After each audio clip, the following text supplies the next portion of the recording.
మరి కొద్ది గంటల్లో ఎన్టీఆర్ బర్త్డే సెలబ్రేషన్స్ బిగిన్ అవుతున్నాయి. ఈసారి ఫ్యాన్స్ ఆనందాన్ని రెట్టింపు చేసేందుకు కొత్త సినిమా టీజర్ను రిలీజ్ చేయబోతున్నాడు దర్శకుడు ప్రశాంత్ నీల్. అయితే ఎన్టీఆర్ను కేజీఎఫ్ డైరెక్టర్ ఎలా చూపించబోతున్నాడు అనేది ఇప్పుడు టైగర్ ఫ్యాన్స్లోనే కాదు, పాన్ ఇండియా వైడ్గా ఆడియన్స్లో క్యూరియాసిటీ మొదలైంది.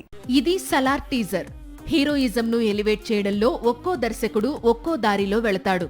కానీ ప్రశాంత్ నీల్ మాత్రం పీక్స్ చూపిస్తాడు. థియేటర్స్ కు వచ్చిన ఆడియన్స్ కు గూస్ బంప్స్ కు డెఫినిషన్ చెబుతాడు.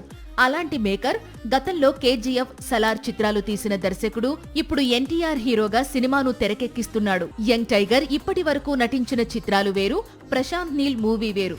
ఎందుకంటే నీల్ చిత్రంతో ఒక కొత్త ఇమేజ్ అందిపుచ్చుకోనున్నాడు ఎన్టీఆర్. ముఖ్యంగా కేజీఎఫ్ డైరెక్టర్ యంగ్ టైగర్ ను తెరపై ఎలా చూపించబోతున్నాడు అనేది కొద్ది గంటల్లో రిలీజ్ అయ్యే గ్లిమ్స్ తో రివీల్ కానుంది.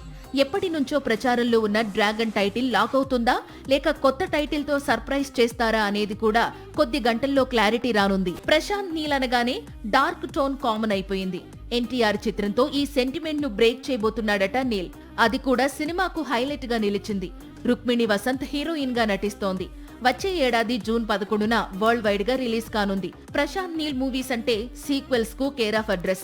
మరి ఎన్టీఆర్ మూవీకి కూడా సీక్వెల్ అనౌన్స్ చేస్తాడా, లేక సింగిల్ పార్ట్ తో కంక్లూడ్ చేస్తాడా అనేది కూడా గ్లిమ్స్ తో రివీల్ అయ్యే అవకాశాలు ఎక్కువ.